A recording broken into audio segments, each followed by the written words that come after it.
Hello and welcome, brave souls. This is your GM in the Great Barrier, broadcasting from the center of your entertainment galaxy.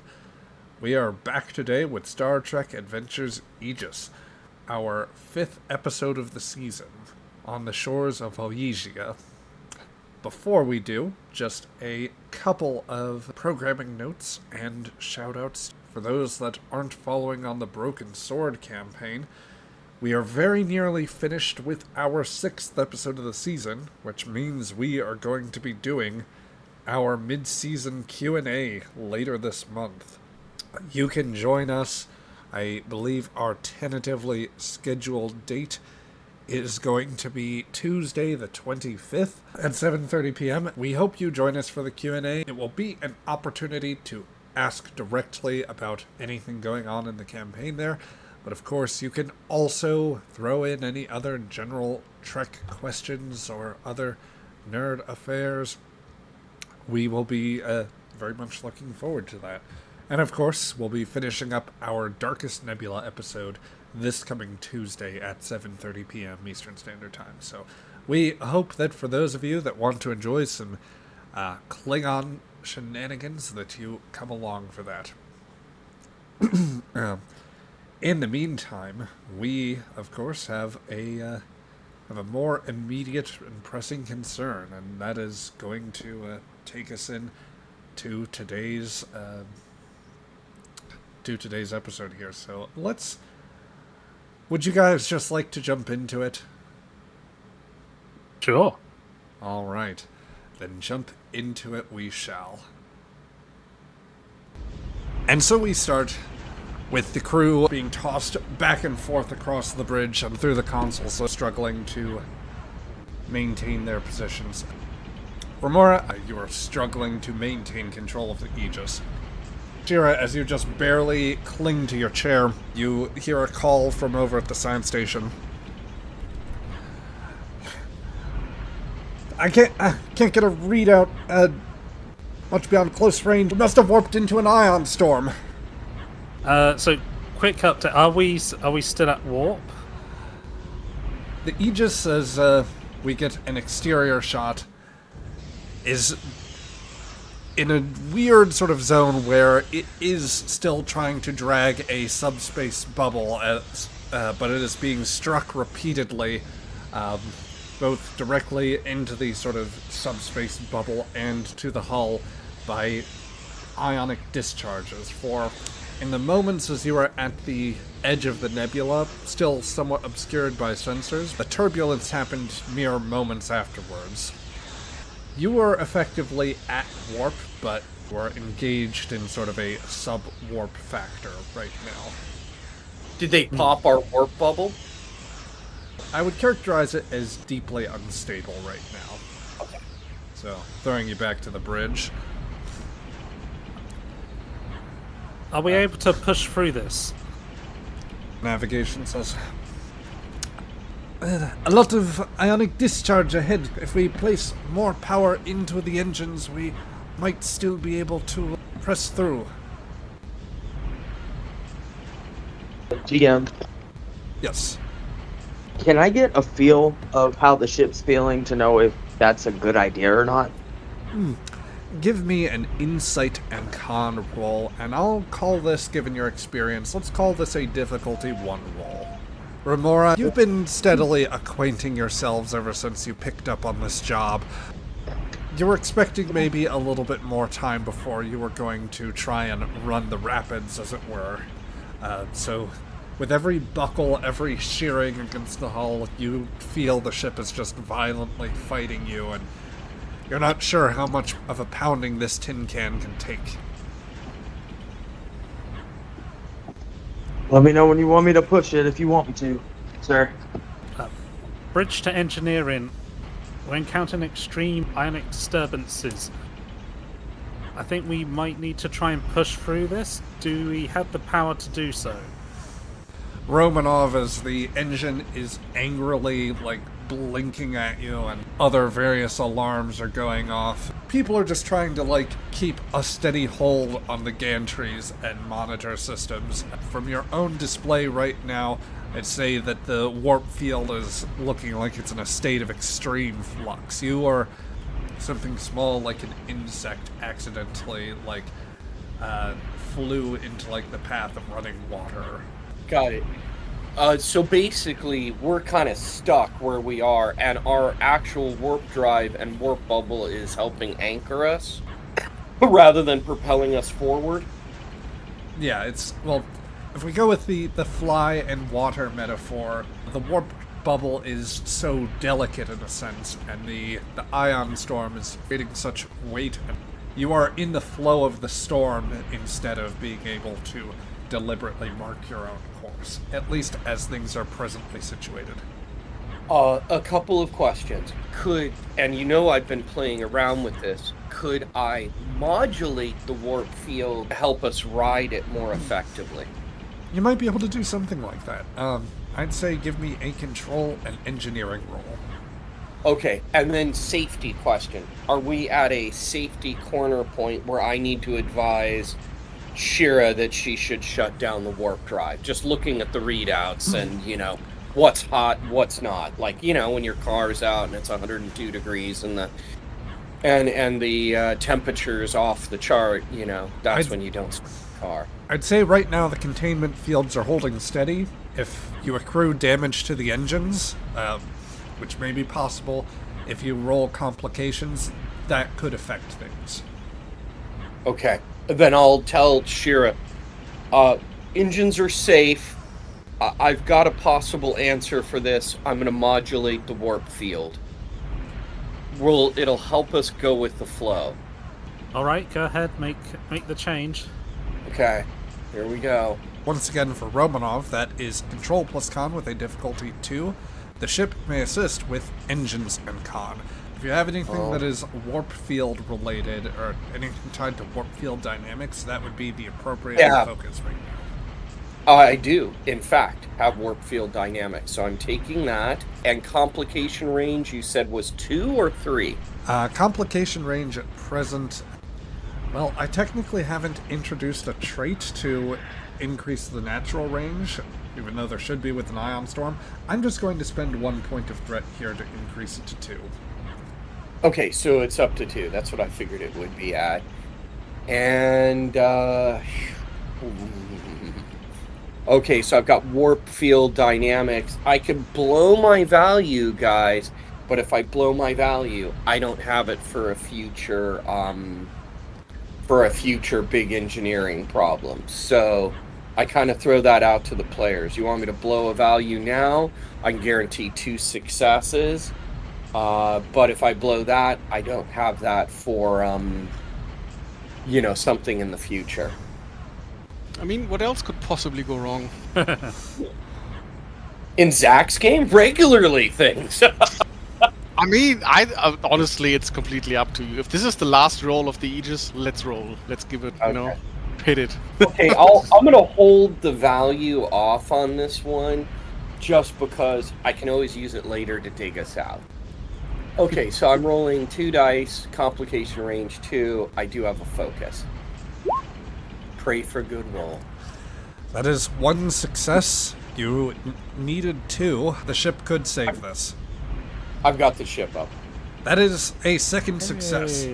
And that is why Romanov loves this ship. And nobody notices, but she'll kiss the display. She loves this ship. Perfect. So, as every engineer in Starfleet should truly love their ship. Remora, you find that while the ship is still fighting you, whatever adjustments have happened down in the engine room have made the movement slightly more fluid. You're still getting a lot of turbulence, but the Aegis is able to navigate through, or you could push through the storm. Definitely stabled out. I can get through now. Hopefully. All right. Let's take this nice and steady. Yeah, Shira, that's all I've got as tricks for the moment. All right. try not to shake her up too much. My best. Remora, give me a control plus con roll. This will be at a difficulty of 3, though the ship can assist you with engines and con.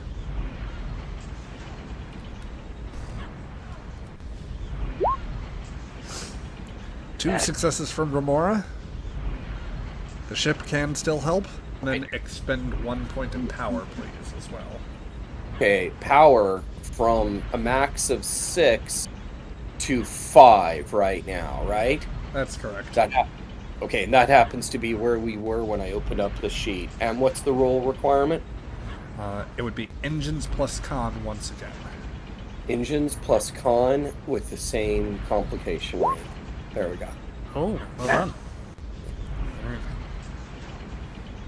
You begin to steadily pull the vessel through the interference of the ion storm, Remora. The field is becoming a bit more fluid as most of the ion strikes are no longer hooking into the Aegis. Despite being weaved to and fro, you manage to steady things out. And this is where I am going to spend I'm going to spend 2 points of threat to generate a reversal. For as the Aegis is beginning to pick up speed and maneuver through the storm, and then a strike lances directly at the engineering hull, knocking right into the belly of the star drive section. The impact sending the ship careening forward and beginning to spin. Inside of Aegis, we get explosions and some buffeting as people are tossed all about. At least one person comes down from the gantries. Over on the bridge, a hit is registered, and alarms begin to blare out over the line. Remora, helm control is now dead, and sensors are flickering on and off as you just struggle to hang on. I've got nothing. All my controls are dead. Did you say that we'd entered into a spin? We are in a spin. As the last part of that threat spend, I'm going to say that there is another explosion that sends all of you askance on the bridge. And I think that is where we will close out the scene. We come back to the Aegis, presently spun out in space under a low-powered mode, otherwise stationary. It is no longer at warp. Engines not presently engaged. Back on the bridge, everyone is just kind of recovering, getting back to their seats, or in Marcus's case, grasping at the wall and getting back up. Yeah, I feel like almost I should roll for an injury because he has the tendency to lurk and not sit anywhere secured. So Yeah, you need a seat. I know most of ours don't have seat belts, but you've just got a wall. yeah, several times. For the fluff, Marcus, give me a control plus command to see if you could hold on to something and not fall over. Is this how I die? I wouldn't kill a plot-relevant character on so early on. Disagree. You rolled. Oh, why did I roll not- Telestroid? I don't know why I did that. Why only did you rolled one roll a dice. single die? Listen, I have a concussion, okay? I'm trying my best. I think you do have a concussion. 0 successes. Yep. And, oh, dear. Yep. I'll say because you didn't complicate, you don't actually take stress, but yeah, your head's hurting a little bit. You may take a point of stress if you like, just for funsies. Yeah, sure. I think he has like this titular, this cut on the forehead, like blood running around, and he definitely needs a doctor, but he's fine. Yep. Does that count as a failed roll? Marcus's roll did. I'd like to use my backup plans talent to gain 1 momentum. Does that apply to everybody, or just your rolls? Whenever you or an ally fails a task, you may add 1 point to the group's momentum pool. Oh. I guess you have a bit of gauze in your pocket because space is hard and sometimes painful. You're bleeding. Or a dermal regenerator. Are they a thing yet? Probably a primitive version. Some other people might have it. You might have it set to Suliban, so your skin might take on more of a loofah quality. No. Could be worse. It could be Zindi. Ooh. Which one? Yes. Yeah. I literally knew you would say it. Yes. Steward looks over and says, "Oh, I'm okay. I'm okay. Right? Is everyone all right? Uh, Anyone got injuries?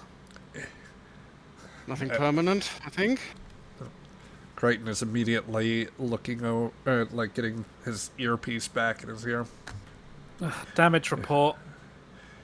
Damage reports coming in from all over the ship. Fire suppression systems are working. EPS bypass has failed. Decks 8 and 9. That'll mean power's momentarily cut to main sensors. Damage control teams are working on it. Preliminary reports from engine room suggest warp drive is offline. Yes. Injuries also coming in now. Oh dear. Sir, there was a major power power conduit that blew out on one of the lower decks. Correction, on 3 decks. Checking now. Reports confirmed on decks 4. Hold on, stand by, clearing up comms. Decks 4, 5, and deck 2. Sir, the briefing room. It occurs to you, Shira, at this point, that the main reason you were scheduled on the bridge right now is that the captain had need to interview one of the new guests that you've brought on board. Oh no. Oh no. All right. Okay. Medical. I'm having medical teams dispatched now. Yes. Check medical teams. I'll check on the captain. Yes. Go. And he shoots you a look to just kind of so you can stay here and. Yes. Go check. Find the captain. Can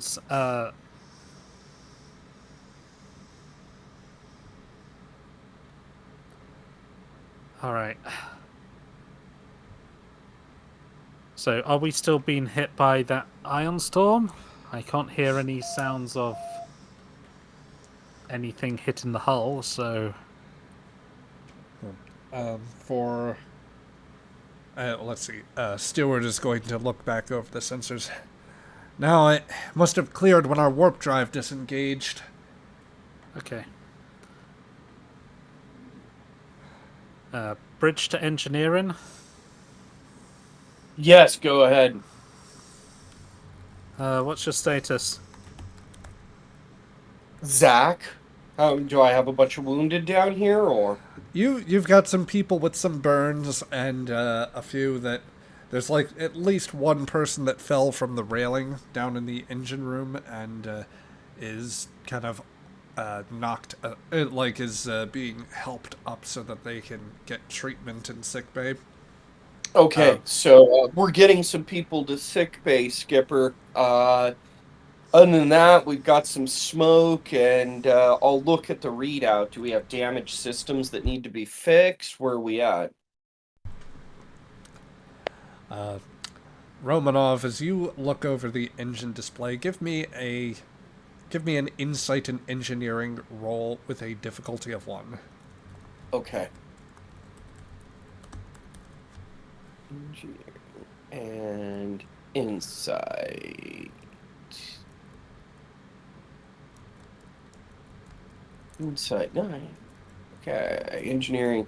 Complication range 1, Yes. 2 dice, and let's see. Can I apply electro power systems? Yes. Okay, because I'm looking at the overall condition of the ship. Okay, here we go. Let's see. Let's take a And the look ship, at. Yeah, the right? for some reason. Well, first, let me know what is your engineering stat. It'd only be 5. 5. Okay, so that other 0 wouldn't have been a success. For some reason, the roll only picked up the. It didn't pick up your discipline properly. Okay, hold on. No, I had two dice set. Yeah, I no, no, do no. have engineering, but I didn't buy any d20s, so I don't think that applies. I'm just the way I'm seeing it. It says insight and false instead of one of the proper disciplines. But the 0 you rolled there was a 15, or the non-successful die, so it wouldn't have mattered. I will Okay. allow engineering and computers to assist you here. Engineering and computers. Okay. Well, let's see. It would be computers, and then which department? Engineering. Engineering. Got it. Okay. And 1 dice. Complication range is 1. That is 2. 2 6. Yep, so you gain 2 more points of momentum. Yay.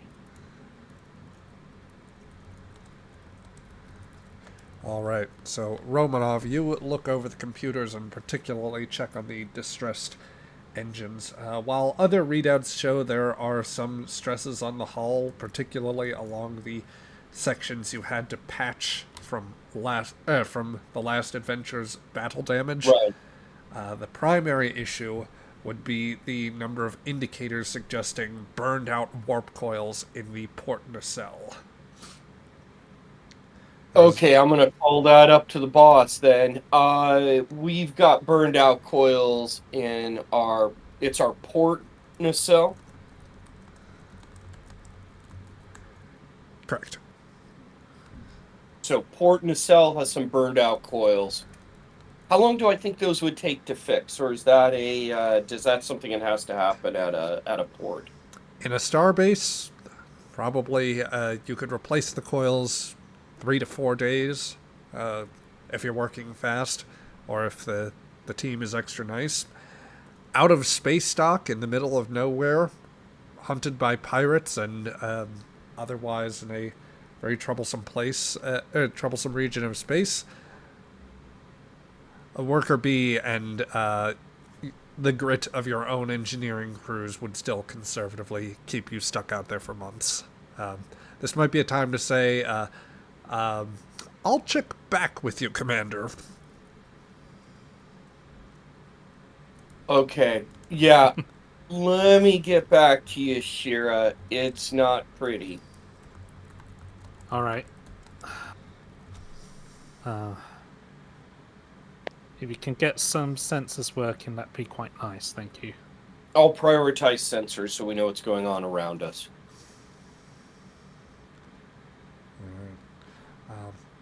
Let's see. So I'll issue out that order. Let's work on sensors. Can we warp at low warp without those coils? I'll send you something here in just a moment, Brian. Okay. So I'm giving you a more fully detailed bit of info on that. I'm going to send it through the Discord. Got it. While that is going, first let me ask Craig: is there anything else you want Shira to do from the bridge, or would you prefer to let Horn check in on sickbay? Yeah, let Horn check in, I think. All right. So, Horn, you managed to make it down quickly, given your very light injury. I don't know whether you trust Remora's alleged dermal regenerator, but as you make it back down there, you see on the main bio bed directly ahead of you, Dr. Lambeth working over the captain. I'll go ahead and bring Marble in close just for at least have someone around. I also presume the entire med bay is just overrun. It is starting to fill up a bit more. I'll throw down a couple ops division tokens here. Not that big. Ops. Yeah, to reflect the wounded engineers that are in different parts of the bio bay, or medical bay. Blech. So, Doctor, how is our number 1 patient? Well, she seems to have taken a face full of exploded conduit, a pretty serious concussion, and possibly a couple broken ribs. On top of that, she's not sleeping enough and seems to have a bit of a... seems to have had a bit of an excessive cannabinoid habit lately, but I'm not one to judge there. In all seriousness, he says, as he, for whatever levity he's trying to employ, his face remains dead serious. I am trying to stabilize her condition right now and ensure that she still has brain activity. So, not ideal. If you're here for medical treatment, then I strongly suggest that you go find triage. Where is that Xantar anyway? I'm sure he's around somewhere. Kind of looks puzzled at looking for treatment and then reaches for it. Oh, ups, never mind. Just checking how the situation is down here. I'll say as this is going, Tavashi is going to just come up and start running some sort of device over the cut. Hold still. Who is in charge of the Makos? Let's see. Nominally, at the very top, that would be Shira. I think that the main point of interface had been one Sergeant Hawkins. I would try to reach Hawkins. Right. Pressing through the comm line, it takes a few moments to connect, and then a signal comes over the line. Armory, this is Hawkins here. Hawkins, this is Horn. I hope you've come through this all right. How are some of your people's medical skills? Well, we've got some of us are basically capable as medics and have some basic training. I don't. Well, I think I see what you're getting at. We're mostly meant to patch up wounds, but they're good in a pinch, so I can have some people along for crisis response if the doctor needs it. When here's pretty full, I suggest we put up a quick field hospital in one of the cargo bays, just to get the light wounds out of the way. I'll coordinate with the medical teams. I'll also see what we can do about setting things aside in the gym, get things prepared there too. Good man. Horn out.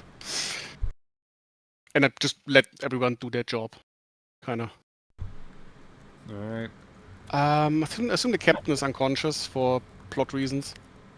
Pretty much, and more on that will be elucidated once we get to an inevitable staff meeting, I think. Which could happen in the conference room's technically been blown out, so it might make sense to do this on the bridge. Or the captain's ready room, which is now available. Yeah, okay. Condition checked. I would Now, actually, I would kind of touch base on all the important stations on the ship. So engineering, uh, like everything that is like an important station. I don't know what else comes in, like the base tactical array or whatever. There is an armory set. There's an engine room, of course. Now, if you want Marcus to travel around the ship, then I could put you in different places as you so desire. Yeah, it doesn't need to be a scene, but kind of give it the check, like the things that the system doesn't tell you how things are going. Indeed, indeed. So I'll say Marcus walking through the cramped hallways of the Daedalus class vessel. It can be a little difficult to navigate at times, in part because people are bringing up just more wounded into sickbay, trying to help others. Some people are being carried along in stretchers with some of the other medical teams. Thanks to the setup that you had in mind, some of them are being triaged and rerouted elsewhere. But some of the difficulty in navigating these already very cramped quarters is that there are just like more signs of damage, of panels that have been knocked out of place, some areas that have had to be sealed off, and thus forcing people to bypass those sections. Some of that is older damage that you had already been aware of. Other parts are either new or had been patched up previously and have now, once again, basically the wounds have reopened. Nonetheless, you are still able to make it from the from different compartments. The armory, very much like it definitely took a bit of a beating, but they are quickly running through every system and making sure that the loaders are set, the cannons are still intact, that the hull plating can still be properly polarized. The engine room is probably a little worse off, as various crew are looking it over, and Romanov is particularly running around and trying to assess exactly what has happened to the engine from that last strike. But it's very much a sense of the crew is firmly in crisis response mode.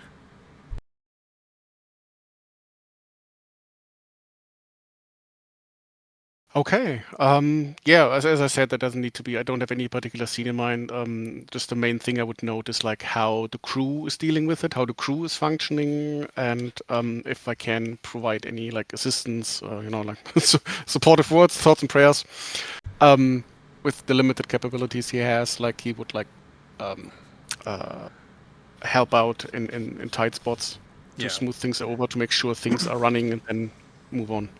And you may be able to do small things like that, but your general assessment, Marcus, would be that this is the crew is stressed, but they are well trained, and excuse me, from everything they underwent in the previous year, it seems like they are sufficiently tight-knit to be able to function. It is a thing that you've seen many times before, of different people thrown into dreadful situations, but pulling together and trying to work the problem as best they can. Good. So, I figure once again there will be a meetup at some point to relay things and figure out a next course of action. Let me ask, does anybody else have scenes that they want to do? Before then, that is.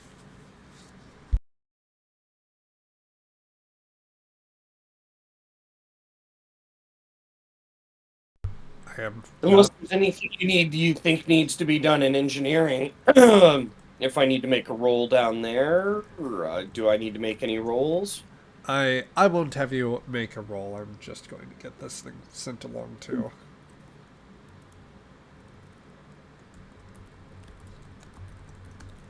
Alright, let's let's get that sent along. Also see what was in Discord. Alright, so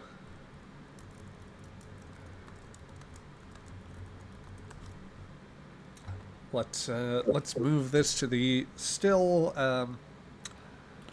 we'll cut to one exterior shot of the still presently knocked out Aegis running at station keeping, the camera craning around as the crew on board tries to get the ship back into working condition.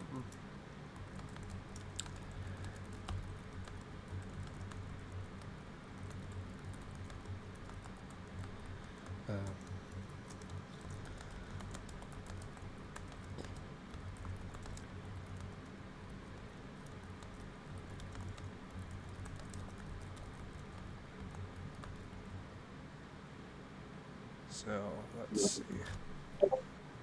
Something for you there, Brian. Let's Okay, see. Let's so some hours elapse on Shara, where would you like to call people together? Yeah,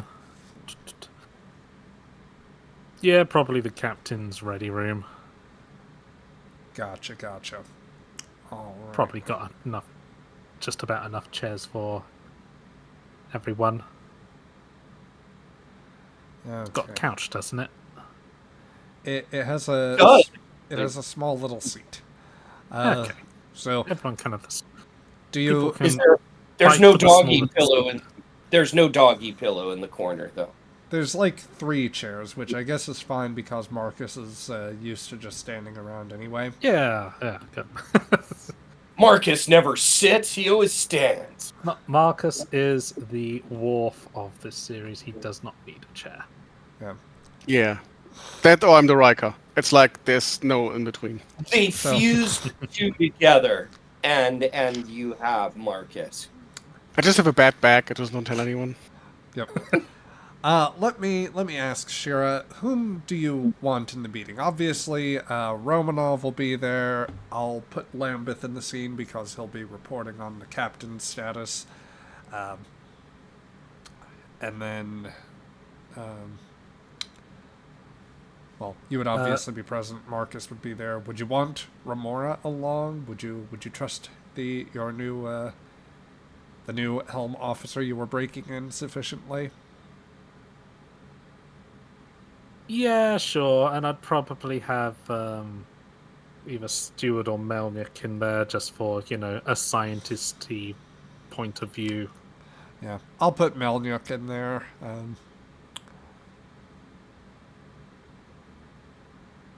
So she eventually, she makes it to the bridge a short time afterwards, seemingly a bit askance herself for a bit.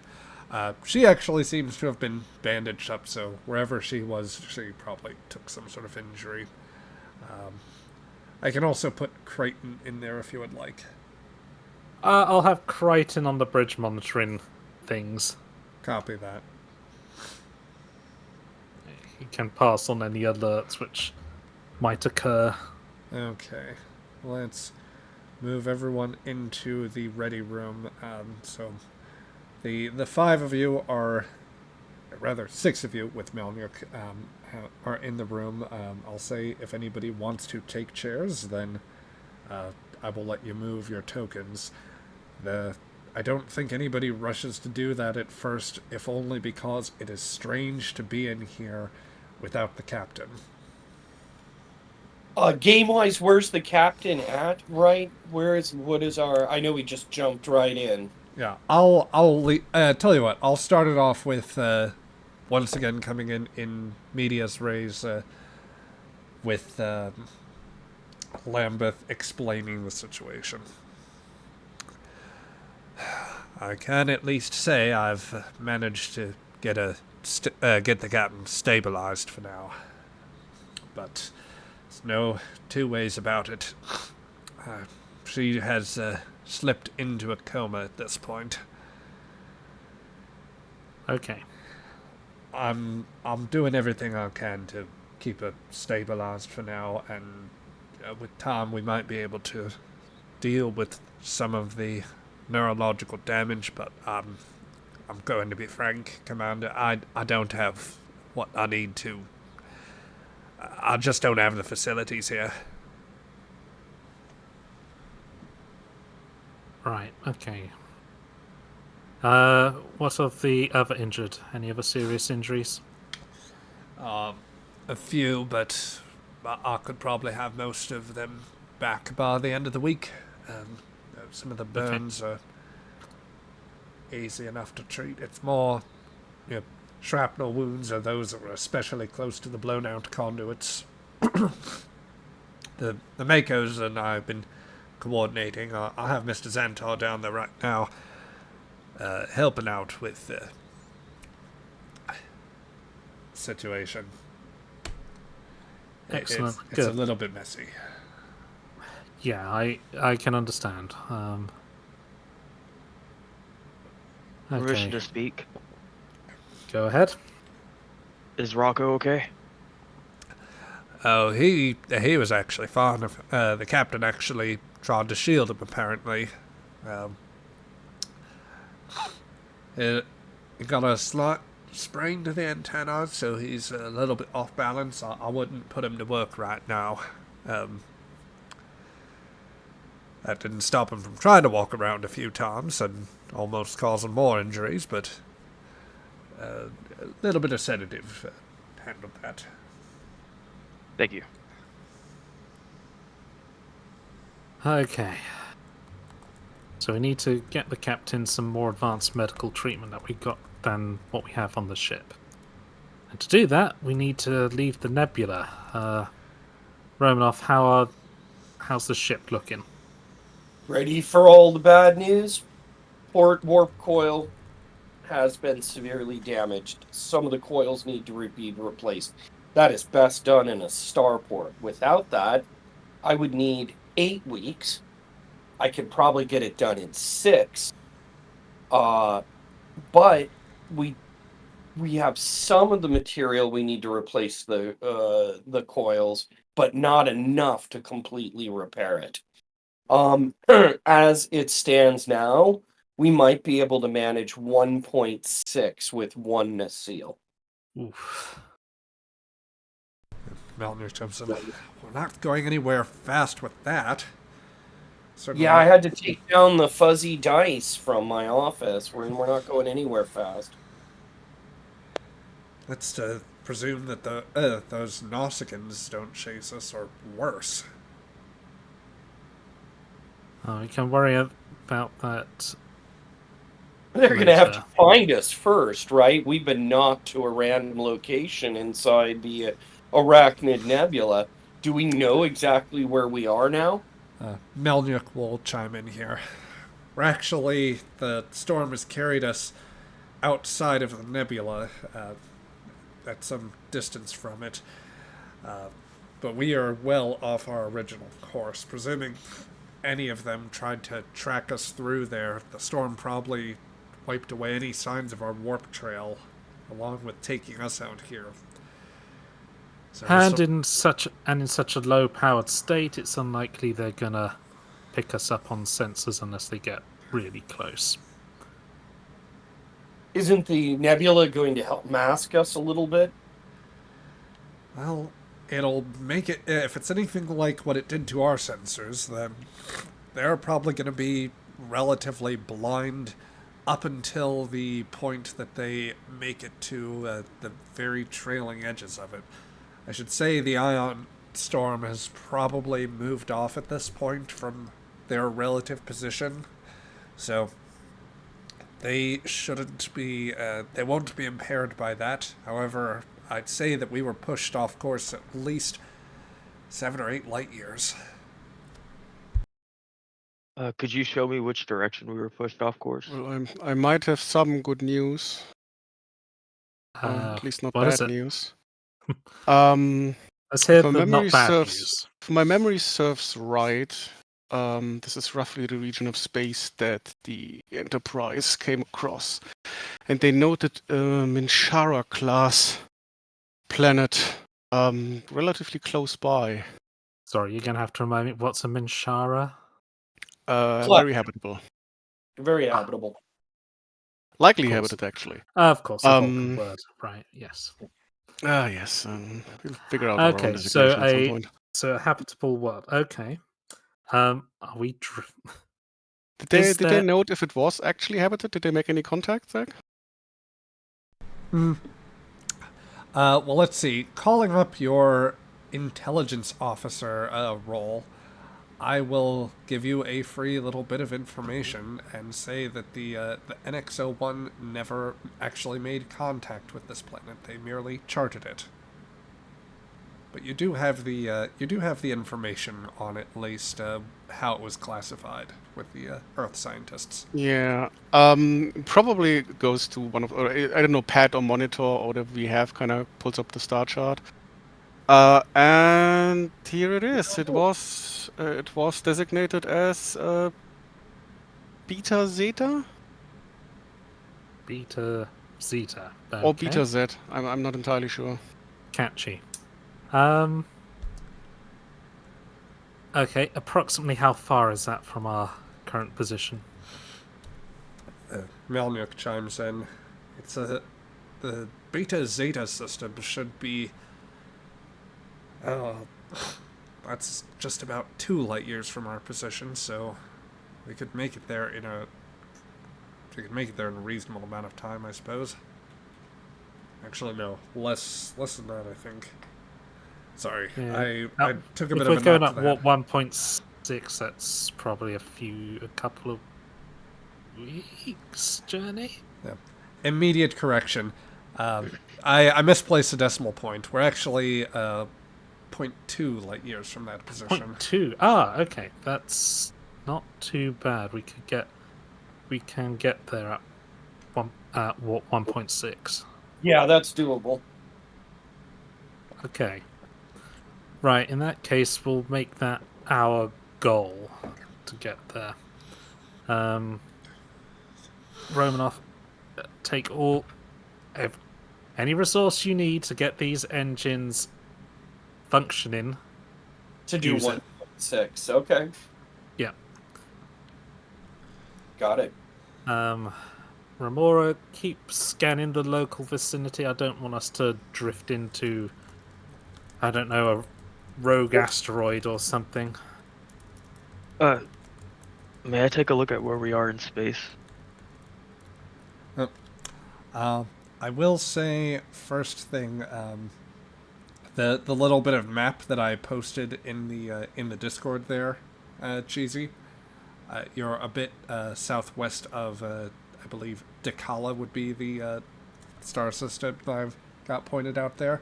There is one other detail that I am going to make sure, because you know that place by a different name.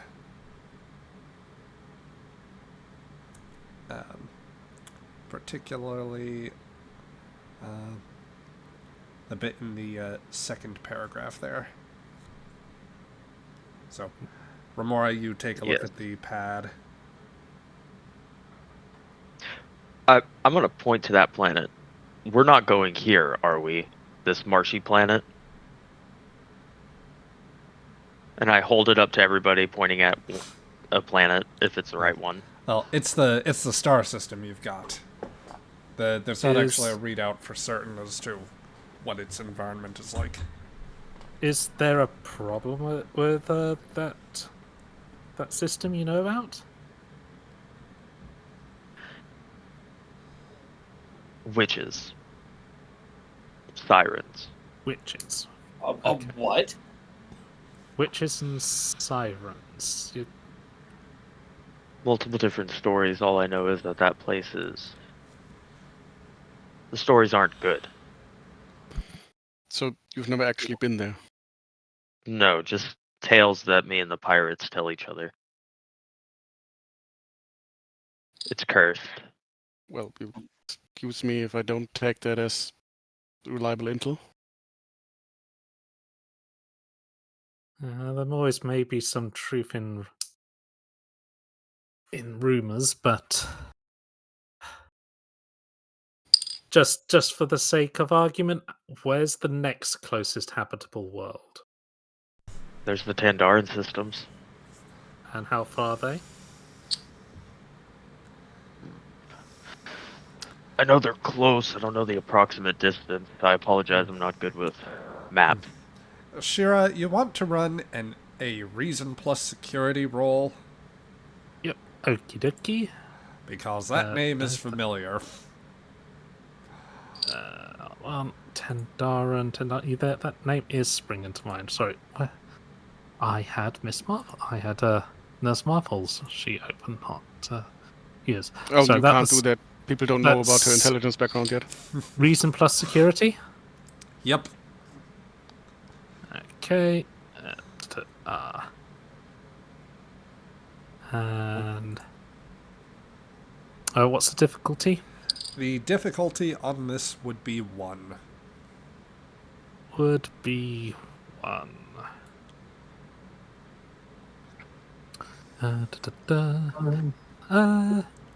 Yeah.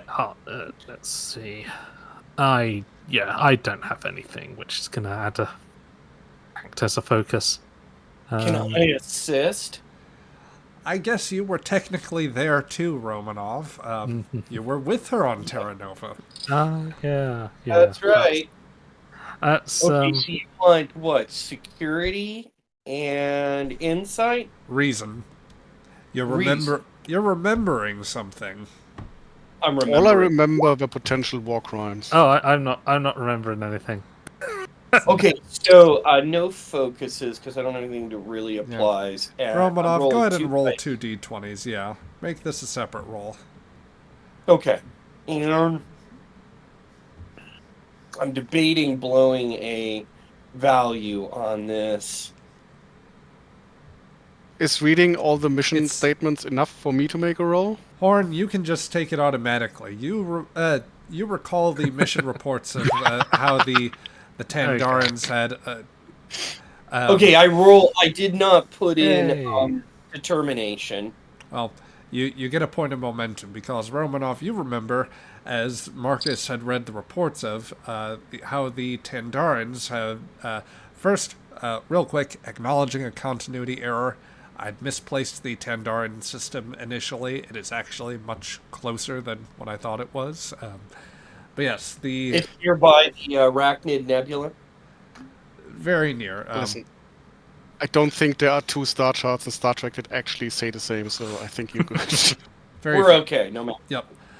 In any case, Marcus, you know, first and foremost, that the Aegis was involved with a standoff against the Tandarans, where they had tried to invade, hunting for alleged Cabal Suliban criminals. They'd been searching for the Suliban. You remember reading over both Shira and Romanov's after-action reports, detailing how they had managed to somewhat stall the Tandarans. I would like to think that there might be some intelligence letting you know that Suliban are actually on the planet and are living in a community together on Terra Nova now. But also from the reports from the NX-01 that the Tandarans, first off, their main system is very heavily patrolled, and that they have a habit of basically incarcerating crews and attacking ships that enter quote-unquote security zones. They're also known to operate half a dozen military installations and prison planets in the sector. And that Remora, someone who is the most likely to be targeted as proposing this, tells you how much the superstition must be getting to him on these witches. Or that they have absolutely no clue. Not sure which yet. Well, I'm not entirely sure that this is a viable option. No, I As wouldn't. the last reports we have on that from the Aegis itself is that they are very much... and he's like visibly looking for the right word to use. It's like at odds with the Suliban in any shape or form. You could say racist. They're racist. It's In- drugs. In Earth speak, they are assholes, right? Yes, very good, Shula. You've Yeah. been learning very well. Oh, Yeah, they're assholes, and we've encountered them before. So, does this mean they are in control of this world, or They're in control of space nearby, but not this Beta Zeta. You said Yeah, that's a that's yes. The different Beta space. Zeta's got the witches and sirens. Well, I think I'd prefer to take chances with the witches. And they're closer. yeah, agree. given that we're dealing with a 1.6 limitation, and that if we have any other technical problems en route, that could put us in a situation where we're talking 6 to 9 months in the field to try to repair this thing. If we could even find all the resources we need. Hmm. I'll second the deal with the witches proposal from an engineering point of view. Seems like witches it is. Okay.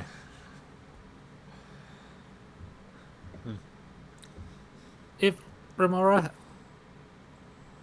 set Yes. course for as soon as we get warp drive back, you can set course for this Beta Zeta system, and in the meantime, if you want to write up all those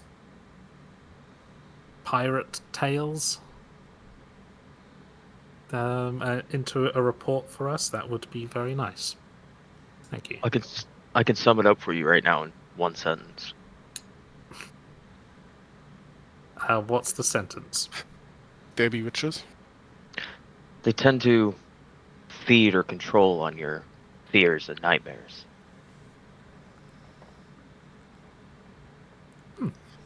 There are tales of people going on the outskirts of their space and seeing their fears and their nightmares become more prominent. Some are even said to go mad from it.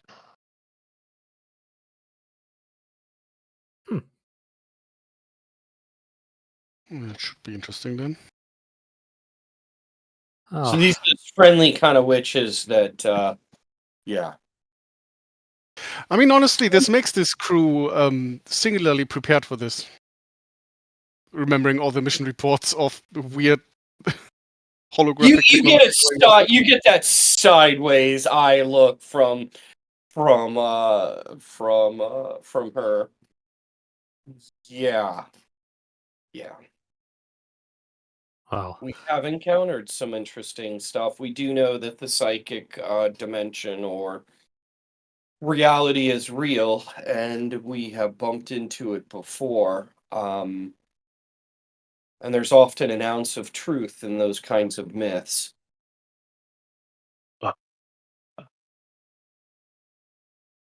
I mean, we're not really spoiled for choice, so Yeah, it's not like it's our best bet.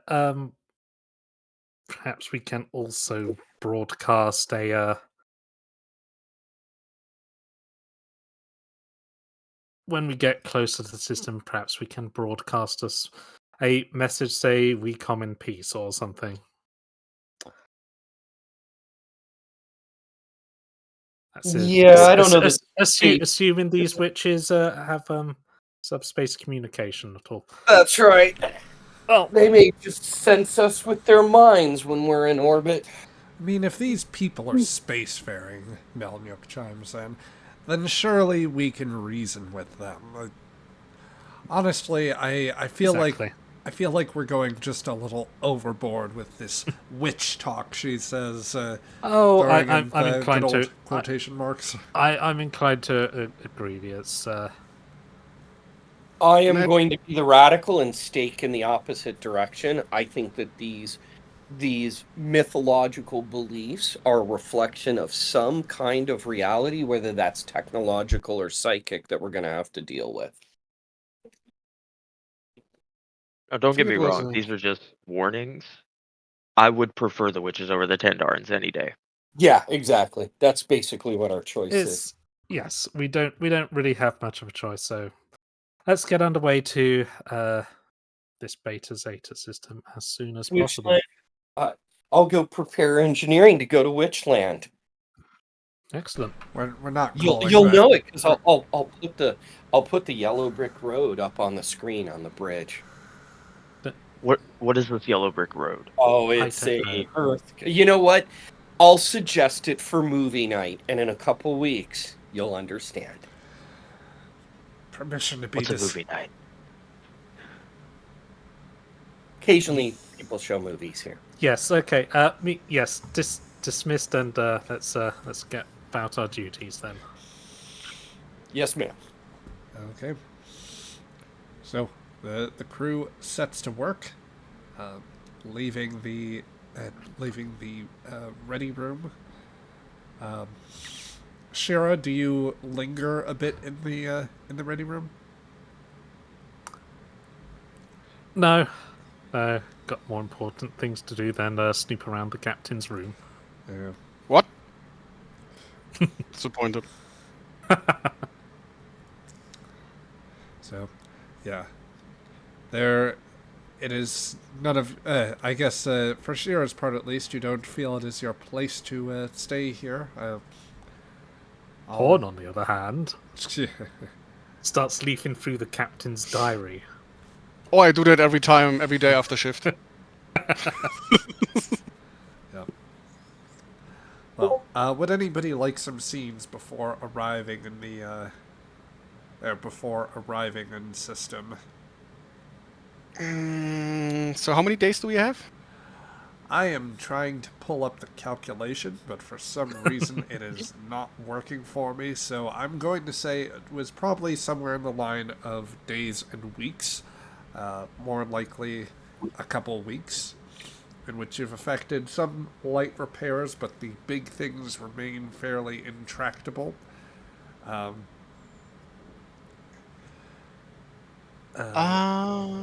I guess I would like a scene with Shira as the acting captain after like halfway or so, like a week or two in.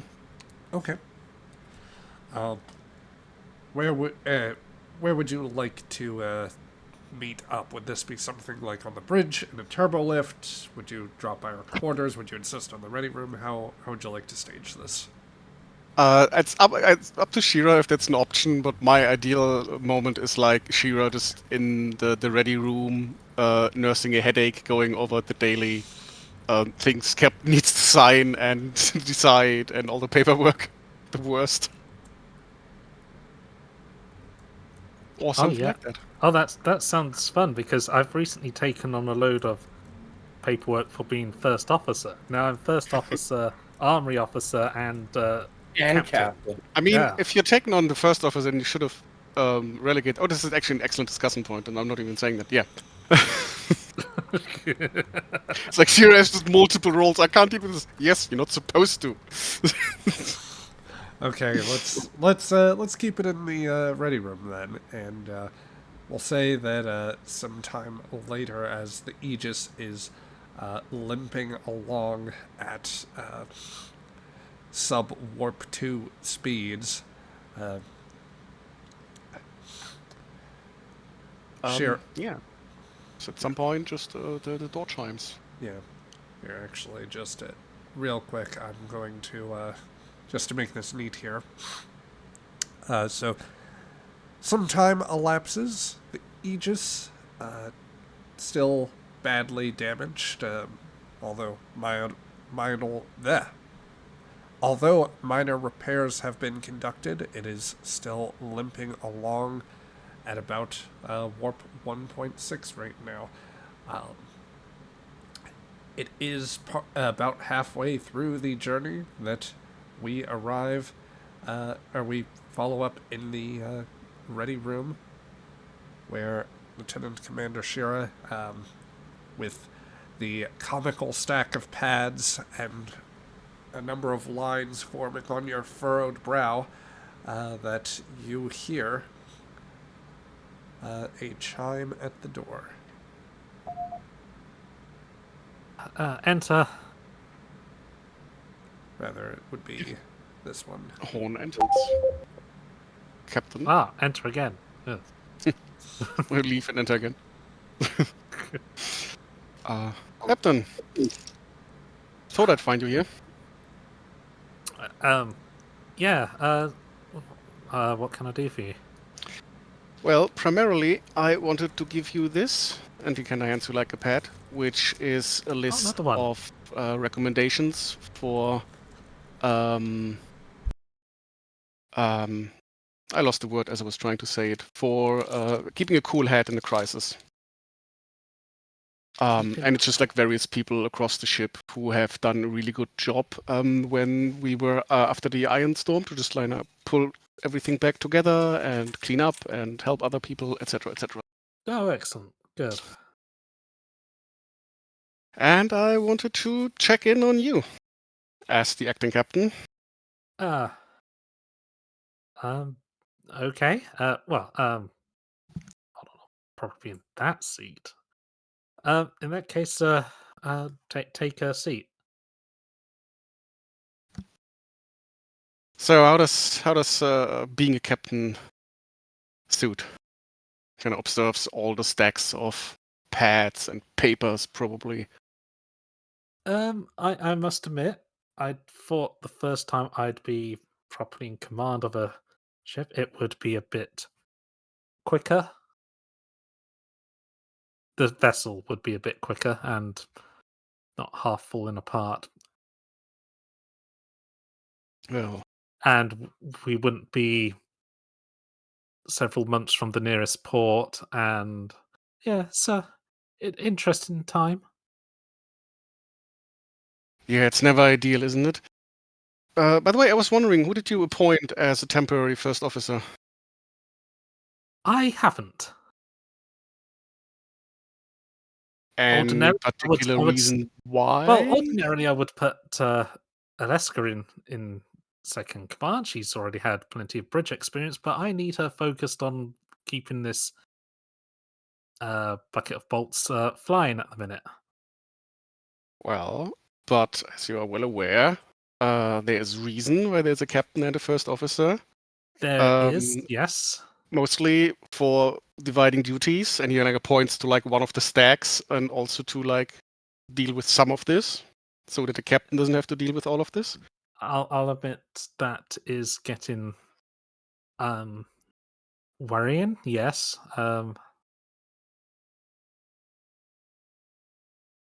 Problem is, you need to find someone who's got at least some experience of at least commanding a department on a ship and knows how to handle a ship at the same time. So I'm not sure that applies to Melnyk, she might be our chief scientist, but I don't think she knows a lot about running a vessel.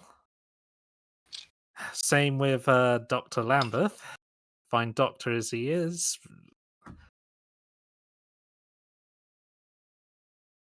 And of course, you got various shift duty commanders, well, lieutenants. Well, in that case, I have excellent news for you. Don't worry about it. This is a temporary assignment. This is the perfect opportunity to give a young officer a chance to prove themselves or to show that they have still more to grow before taking on a bigger responsibility. You're not deciding on a permanent first officer. You're deciding on someone who can take a lot of the work that you are doing right now, so you can focus on more important work and they can use this to gain some experience. Horn, I might be decided on a permanent second officer. I Well, don't know. We don't know when the captain is going to recover. well, technically, according to the field manual, any assignments during mission are temporarily only confirmed by Earth upon return. So it's either way a temporary assignment. Well, okay, yes. Technically, it would be a temporary thing. It would be permanent for the rest of this voyage. If the captain is unable to recover. True, and if they truly do a terrible job, you can also like field demote them, which is rarely done, but there's nothing wrong with it. She'll put her hand to her head, just gently rub the front with one finger, and her antenna will twitch a little. I mean, for what it's worth, I would recommend Mjolnir for one, also Romanov.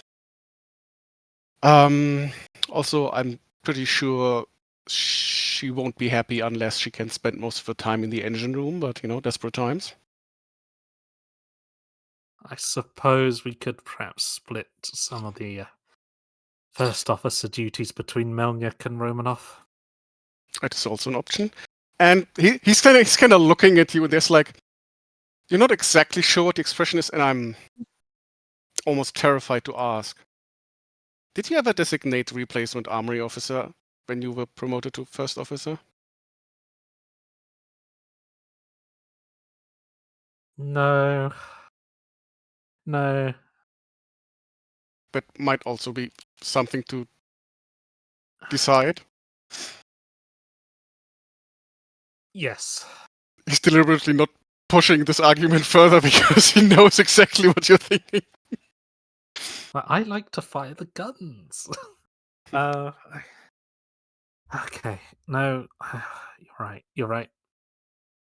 Okay. I had passed over some of the more administrative tasks onto a couple of the junior officers in security officers for Starfleet, and as well as Sergeant Hawkins for any Mako administration. I did that before we'd encountered the Ion Storm, but in official capacity, yeah, I'd not done it. That was still kind of On the to-do my list. role. Well, I was able to combine most of the aspects of Armory Officer with First Officer, but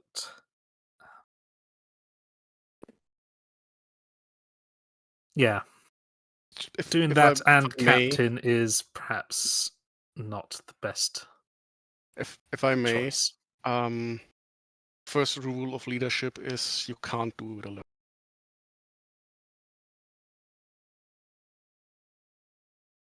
Yeah, taking on too much.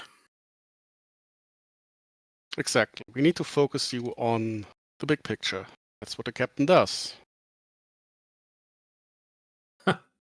Yeah, that's what Sharp told me when I accepted this First Officer role. Captain deals with the big picture, and First Officer has to deal with all the detail. And I'm still dealing with all the detail.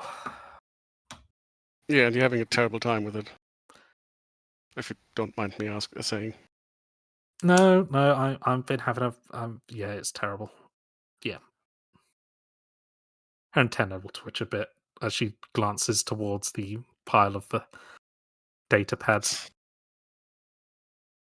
If it helps, you're not the first one to fall into this trap. First one I took command of anything at all, I tried to do everything myself as well. It took an actual fire to snap me out of it, and I mean an actual fire. Like What happened? Oh, that's a different story. We don't have Yes. time for that right now. You sure? Uh, She'll look a little bit amused. We're slowly well, cruising our way to the planet of the witches, and we don't have time for a I story? mean, not with the schedule you have on your desk right now. Ah.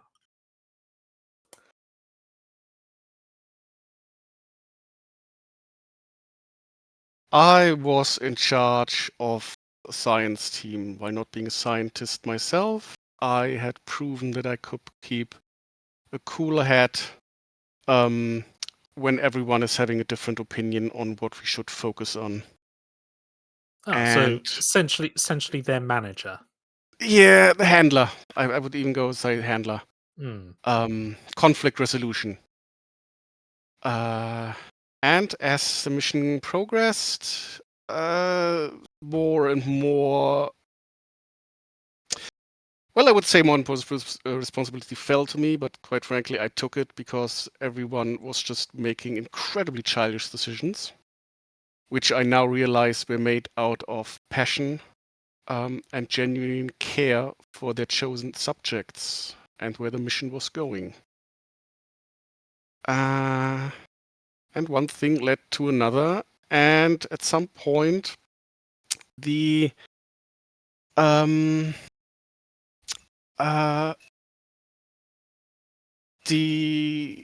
of the instruments wasn't properly managed because I didn't remember to assign the necessary resources to that. And well, let's say that pure oxygen and any kind of heat do not mix well together. No, they don't. No, spectacularly so. Hmm. So you learned from that to delegate? Oh yeah, after everyone, I realized actually when about 7 people above me yelled at me, I had no one to yell at myself because it was all literally my fault. It's one of the pleasures of command is if someone messes up, you get yelled at from above and you can yell down, if appropriate.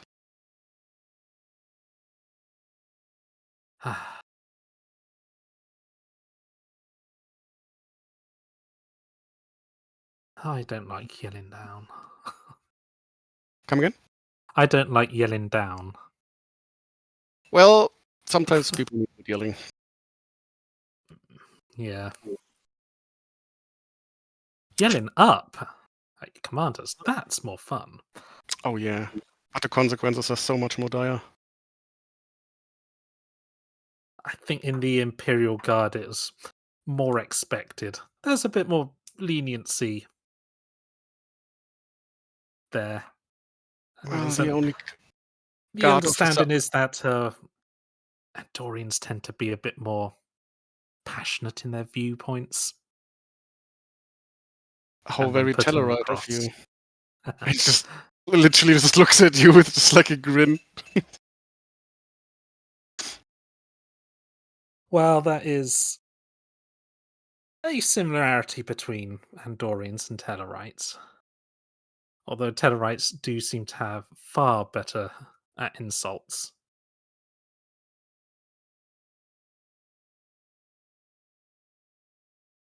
Training.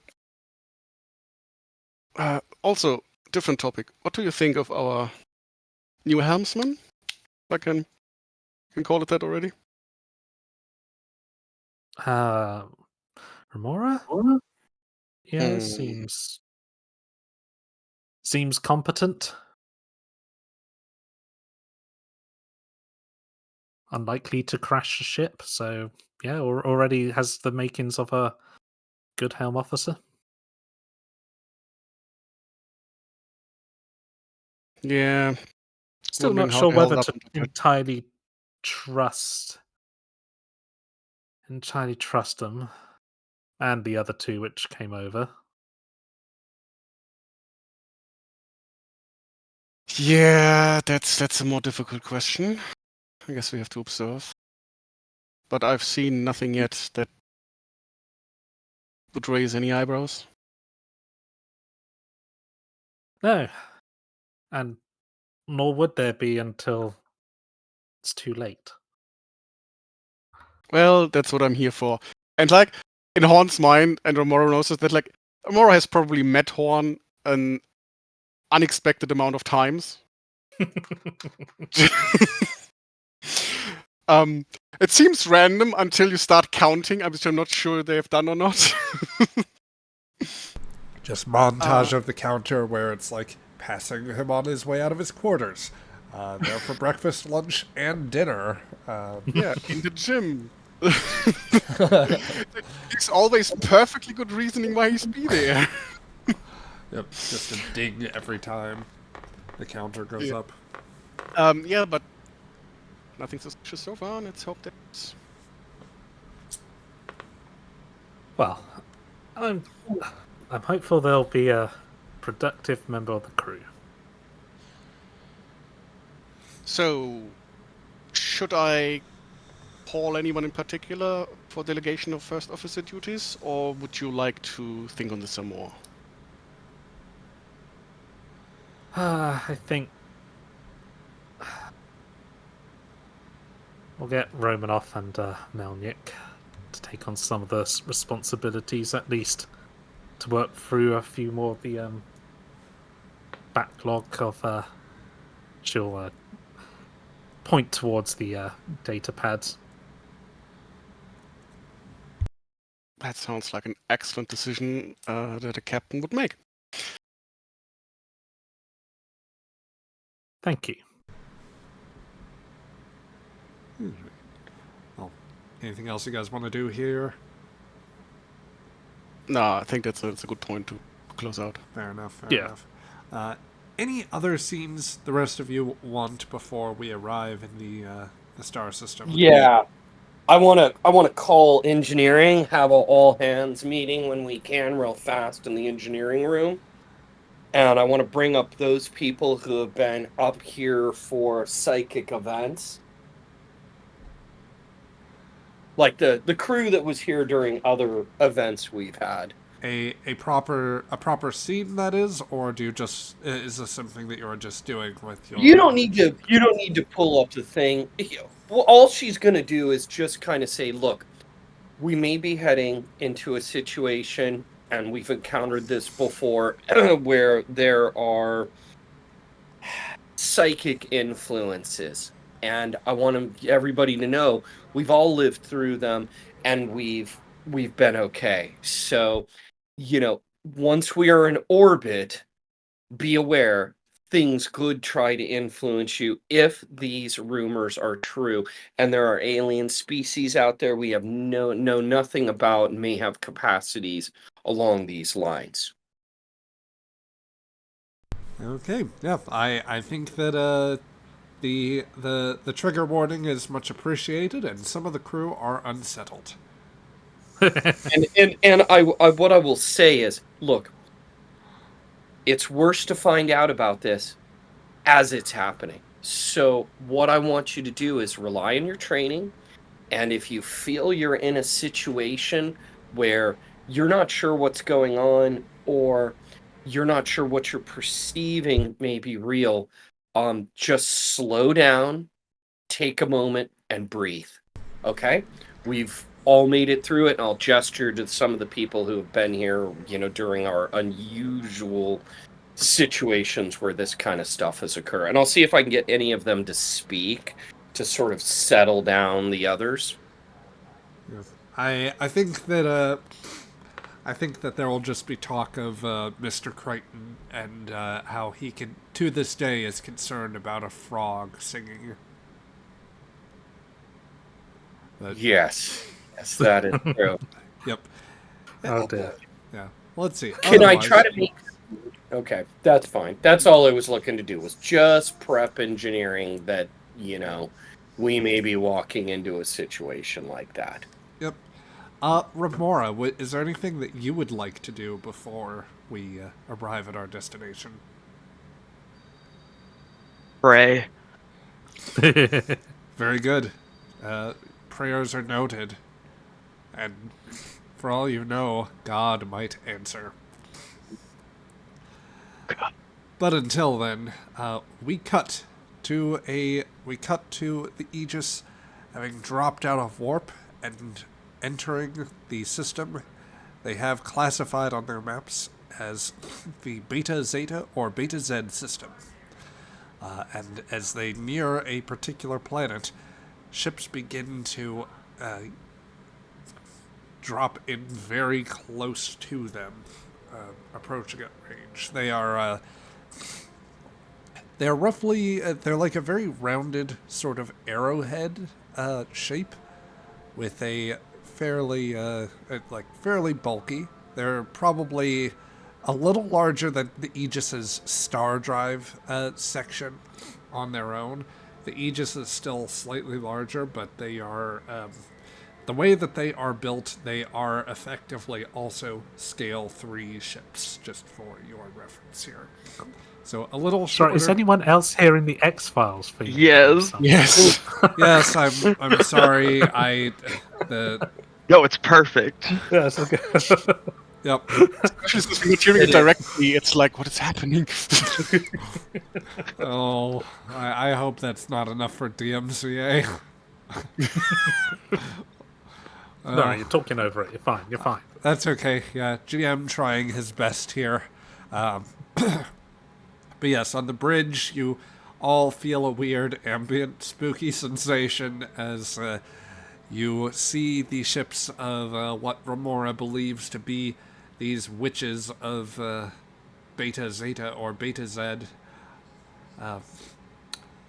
coming into close range. And I will say that is close as in the zone range, so they have entered what is optimal phase cannon range. If you don't mind, Felix, I'll take Alvarez just for a little bit to say. Sure.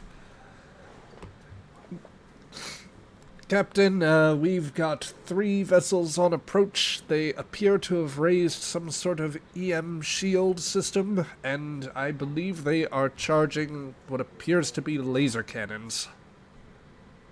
They have not targeted us yet, though. Polarize the hull plating, but do not activate our weapons.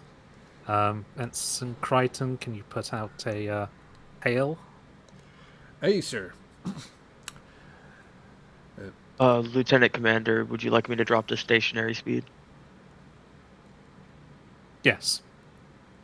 Consider it done. Alright. Sending hailing frequencies. This is Starship Aegis. Please respond. A few moments pass, and when the after a few moments of waiting, Crichton says, "I'm receiving a hail from the lead ship on visual." Put it through. On the view screen ahead of you, what appears to be a humanoid woman shows up on the viewer.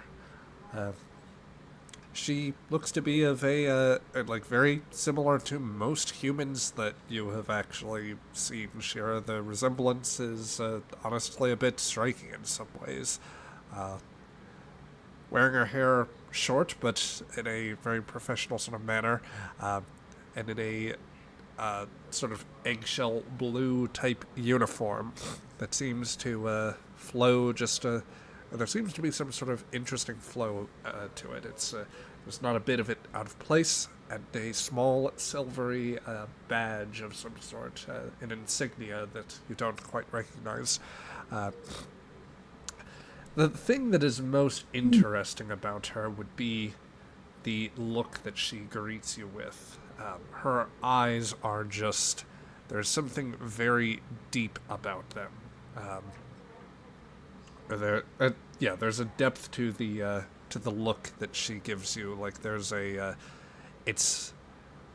the irises are very much like very dark around the eyes as well. So there's a look to them that is at once extremely inviting, but also the feel that if you stared too long into them, that you would be drawn in and that you could fall under it. Maybe it's something about Remora's little stories, but there is something very slightly disconcerting at first. Granted, professional that you are, I don't think you would show it.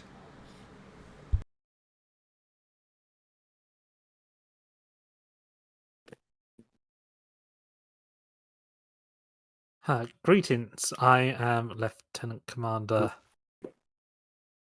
Eulashira of the starship Aegis. I am Navark Amestra of the Veldonnan Space Guard. Your ship has entered our system, and I must instruct you to go back the way you came. We had an ion storm a few weeks ago, and we've been trying to limp into a port to make some more substantial repairs. We've also got at least one critically injured person on board. Is there any way you could assist us?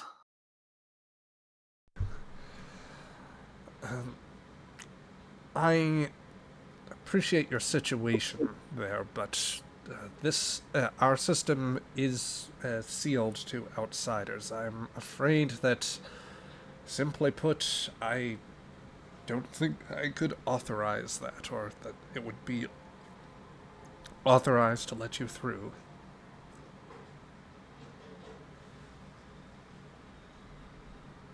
I mean, you must see our ship is currently in no state to overpower anything at the minute. So if it's a matter of security, you can easily just keep us under escort the entire way. And if there were some deception to this, then that would put a considerable number of my people at risk. You're asking a fair bit to trust. Agreed. Perhaps perhaps a delegation then of some of your officers can come on board and check things for yourself. It's months to the next nearest planet, and I'm pretty sure they are even less friendly than you are. The Tendarans aren't fun. I'm going to ask everybody for a vibe check. How's everybody feeling right now? Let's go down the list. So, Shira, start us off. Shira is she's trying to put on an air of being friendly. She clearly wants to. She really wants to get the ship in so they can take care of the captain and make some actual proper repairs. So it's maybe just a little bit of desperation in there, and there's also a bit of frustration bubbling away that they've come so far and now they're kind of getting blocked here. Okay, I know you're not technically in the scene. Brian, I'm going to ask you too, how are you feeling? Romanoff feels like the girl who just walked into the Blair Witch, forest. She's seen a lot of this weird kind of stuff, so she's a bit on the nervous side, you know? And so she feels like the character looking at the witch's house, in the forest, going, oh, great, I'm in the front yard. I guess I'm kind of listening, to what's happening on the bridge and kind of worried about it. Nerves and anxiety. Gotcha. Anxiety. Let's see. Felix, how is Horn feeling on a very surface level? Generally very calm. Curious. and just a very low-level anxiety, like meeting unknown people, Gotcha. but very, very controlled. Then, final question there. Cheesy, how is Remora feeling on a surface level about all of this? When he first heard the comms, he was pretty scared because from the stories he heard, he thought something else was gonna pop up on the screen. But after seeing what popped up on the screen, he's now a lot more alert and is looking deep into the image to see if there's any flaws, because this is not what he was expecting at all. It's faked. You know it. There's an evil witch on the other side of that image. There's a spooky skeleton inside her. Yes. Oh, no. And Worse yet, and I there's will a spooky skeleton inside all of you. No. we're all meat Max. I have two, and I'll let you to figure out how that works. I will say Well, his that's because you're curiosity- Riker and Worf fused together in a transporter accident. Of course, you have two skeletons. In the trench coat. Damn it! Now I have to toss out that whole plot reveal. Horn's entire sorry about character that. arc is going to the wood shredder. Well, I'm sorry. I Yep. shouldn't have mentioned anything. yep, I have to go to the backup changeling plot. yep. Damn it! You shouldn't have mentioned it. To the plot chipper. Probably can't do that one either. Sorry about that. Sorry To about the- that. Yeah. To the plot lines. Yep. Cheesy, please continue. And I will say his curiosity is getting the better of him, and he's starting to look into her eyes because he feels that pull. There, the look back is, once again, it's that inviting but piercing sort of look as she squints a little bit, thinks, and then says, "Stand by one moment." And the view screen will be, she will close out the view screen. If you want any other tasks, like anything as far as, like scans of the system or the ships or anything like that, this would be a moment to do that, I suppose. Or if you want to converse amongst yourselves. Well, thoughts on the welcoming committee? I can't Well- tell if I'm being mentally attracted or if I'm falling in love. That's okay. That's an Not unusual what I first was reaction. I'll expecting, yeah. grant you that. Well, they're not hostile. Not hostile. Yes, bit secretive and closed. Who wouldn't be paranoid in this neighborhood? Calls up from engineering. Hmm. You have to deal with the. Presumably, they've had to deal with the Tandarans before. Yeah. Sir, Oh. I'm receiving a hail, or the I believe they referred to themselves as the Veldonnans. The Navark's ship is reopening communications. Okay. Put them through. Well, I think that you are in luck. I have been actually contacted by my superiors, and upon discussion of your situation, we will permit you to pull into a port. We do have some facilities if you need to conduct repairs, and if you so desire, you may send a delegation of your staff as well. We are also willing to, on a very limited basis, open up. Well, we could open up some facilities for leave, for if they required. We can also supply medical care if so required. We might need some better medical facilities than what we have currently on our ship. Though I'll leave that to my chief medical officer to inform your people what requirements he needs. Very well.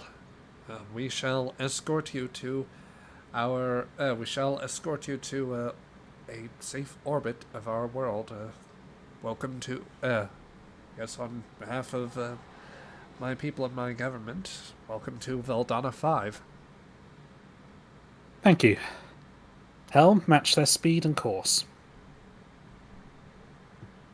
You got it. Yes. So, Aegis approaches the planet they now know as Veldonna 5. It is a blue-green world, very, very deeply pleasant looking for those most familiar to Earth-related climes. I dare say probably a bit on the warmer side, so Shira, you will have to suffer through a little bit on this world. Stupid warm worlds. Shira leaves. Just turn the ship around. It's too warm. Turn it around. We're going to Very nice Tendarans. At least the Tandarans keep their prison cells cold. Yeah, that's it.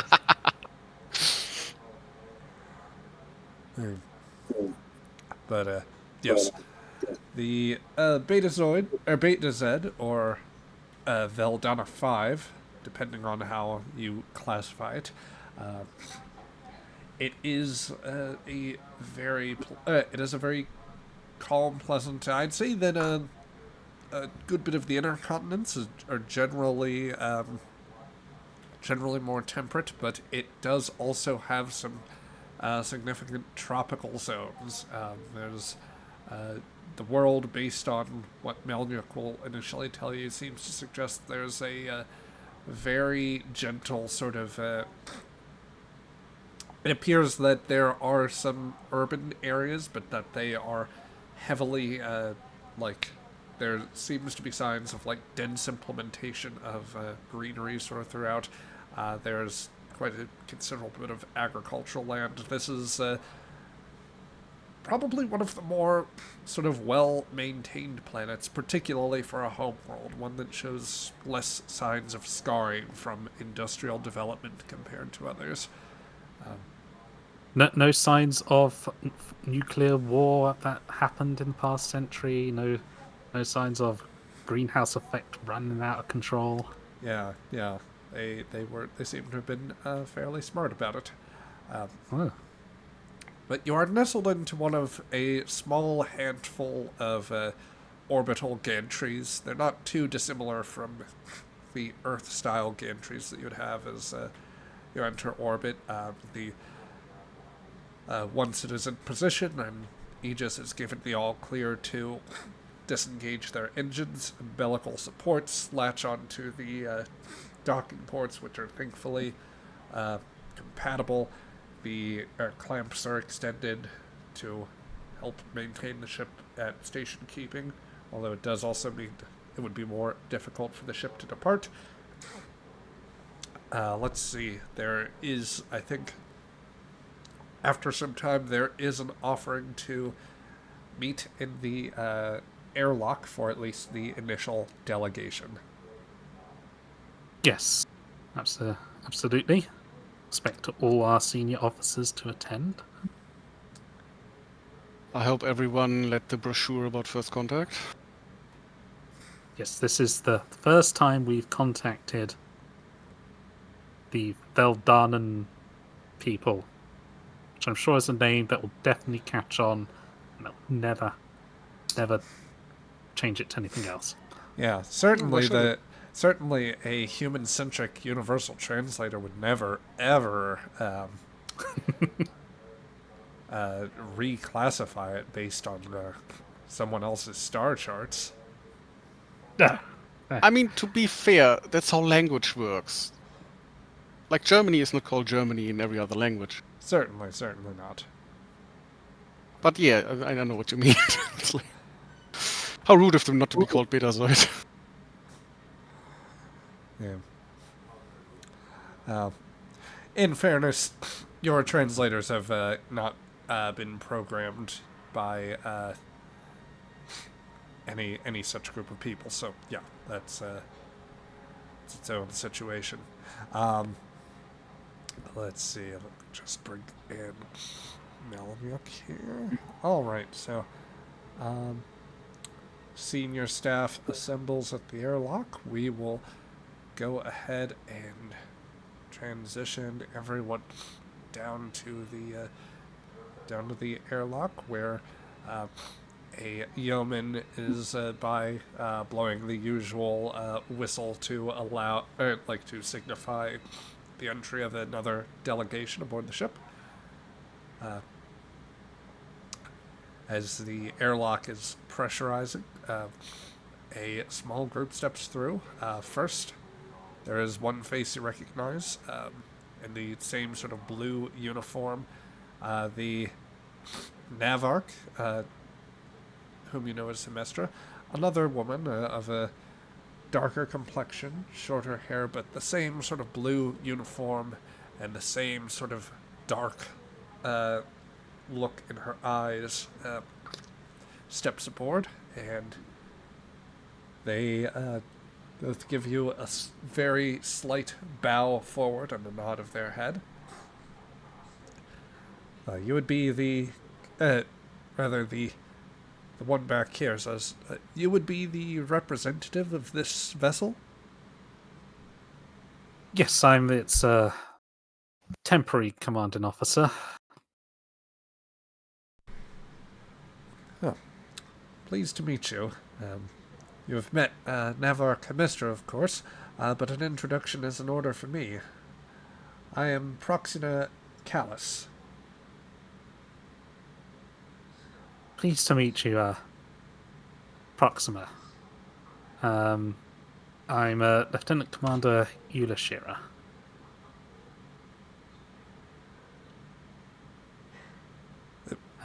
This is the rest of my senior staff. Lieutenant Commander Leska Romanov, Lieutenant Alina Melnick, Dr. Lambeth, our Chief Medical Officer, and Marcus Horn, and our helmsman Remora. They both Callus and Hemestra grin in your direction. And Callus continues, well, it is a pleasure to meet you. I'm sorry that our initial encounter was not... no, we're not used to guests. Hello. Just walking. And that's Dr. Xantar there. Oh. Sorry, he's apparently got delayed. Xantar's just coming out of the gym with a towel around his back. He's in like the short or the blue shorts. And why did we put the gym so close to the docking port? I'll question the interior design. What did I miss? Andorians would never design a ship that way. No, that's and I've lost my train of thought. yeah. Yes. Xantar, you remember that it strikes you as you see these two women. They appear to be humanoids in strange bluish uniforms that you've never met before, and deep dark eyes that seem at once extremely inviting, but also seem as if they are voids that one could fall into. It occurs to you that it is today, in fact, is the day that you were set to arrive in this Beta-Zeta system that the humans have on their star charts for all the repairs and other things that you need after everyone was jostled around in an ion storm, and the captain was sent into a coma. Oh, that was today. I thought that was tomorrow. Yes. He just slowly backs up for a minute. The door closes. Yes. He backs into a broom closet. It's good we're keeping it casual. It's just make sure that door's secured there. Yes. Well, I perfectly understand all the security measures, Yep. especially when encountering an unknown vessel entering your system. Vibe check. Is everybody feeling embarrassed? Let's see. Shira's thing. At a very yeah, surface level. Surface level. Centaur, Shira's probably thinking, yeah, I knew something like this was going to happen. I just knew something like this was going to happen.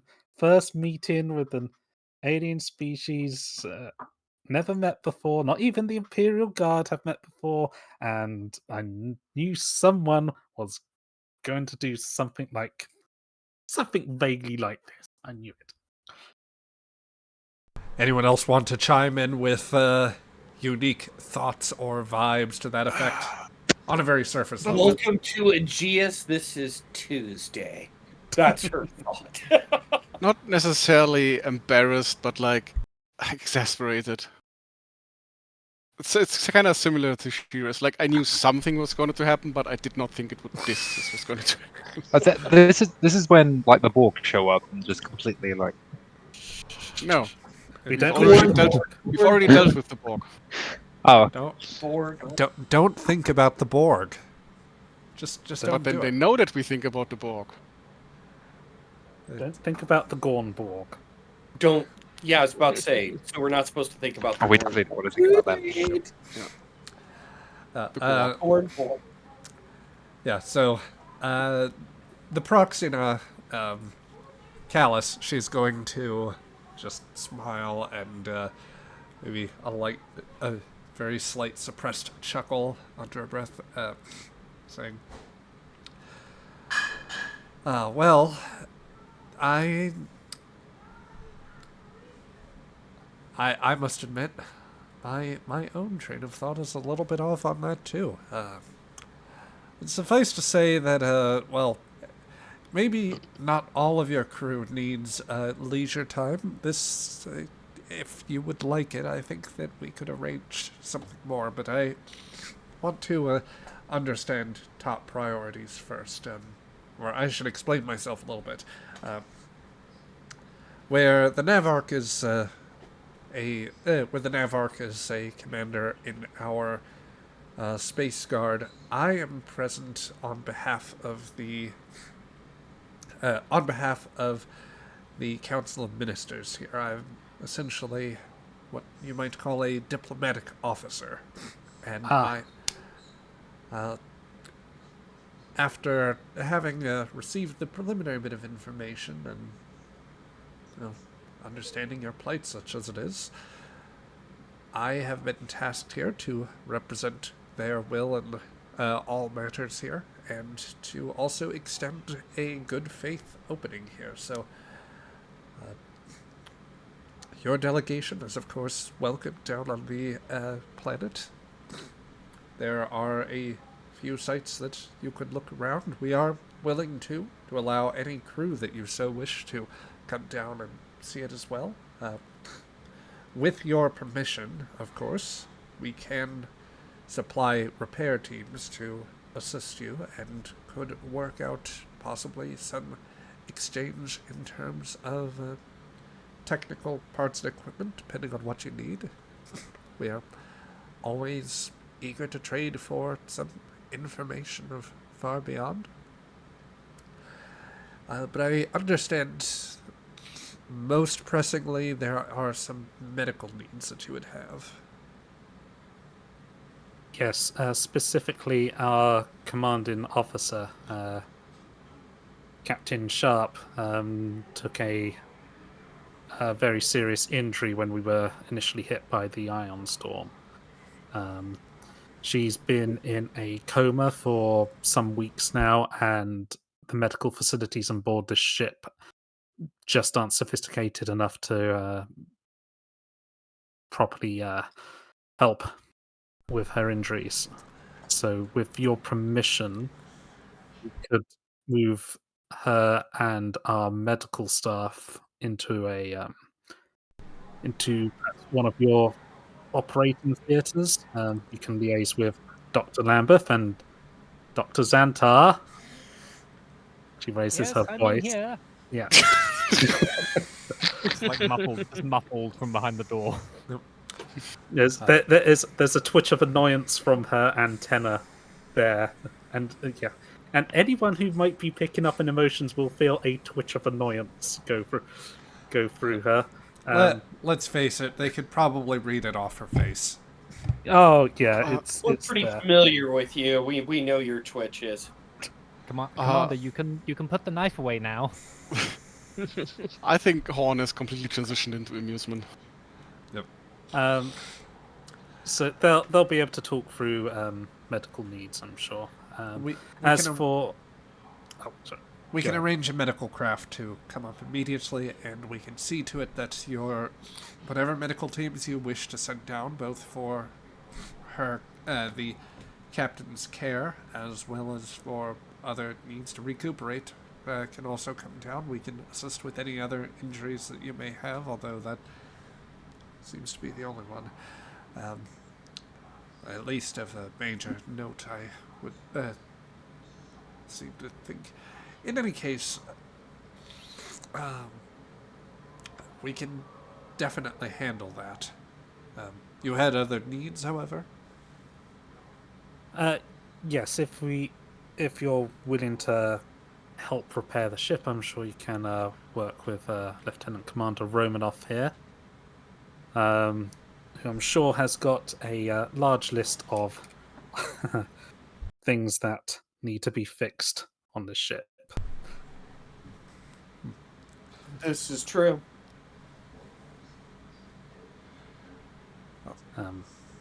That, that should be something we have available. She looks to the Navarch. Anything that you should want to relay? Yes, Hemestra joins in. While we are prepared to allow as many of your crew to proceed down on the planet as you desire, and will certainly provide all the support that we can here, we do have some simple directives. This is all being done on a very preliminary basis, as the Council considers the situation. As such, we would make some simple requests. We would ask that any crew that proceed down to the surface do so unarmed. We understand that you are here for seeking help, but we can't afford to take too many chances. Oh, of course not. Only right, and I suppose it's worth asking, do you have like a cultural document or something we can study so we're not breaking any of your local laws and customs when down there? The Proxima Callus replies almost like seamlessly as you are finishing the statement. Oh, I think that you'll find that so long as you're adhering to some basic decency, the sort of things I would expect that you would, behavior you would expect of all your crew, then it should be quite all right. Just, if anything, if you're coming down to the planet, the main thing would be to enjoy yourselves and to not do so much at the expense of anyone around you. We do value difference, and we think that there's a strength to it. So, Wow. as long as you come down with goodwill and avoid any general basic breaks, avoid any hostile action. If you comport with who you say you are and what you claim to be here for, then I don't see any reason that we should have a problem with this. Well, very well then. I think we'll probably send people down in smaller groups. And perhaps if you have like tour guides or stuff I would initially, and I can task some of my other junior officers, officials, to join any crew members that you wish to come down. I must say, though, in your particular case, or your senior staff, she says, gesturing out to all of them, anyone who isn't otherwise needed, I would be happy to guide down on the planet. And also, I'm sure that we could arrange an interim. Well, we could set up some sort of plan for interim accommodations. Even perhaps invite you to a banquet. Oh, well, that sounds fantastic. Yes, that sounds really nice. That case, Horn, perhaps you'd like to put together a small delegation party from anyone who isn't currently tied up repairing the ship, and you can lead them down to the planet's surface. I already have a list in mind. Excellent.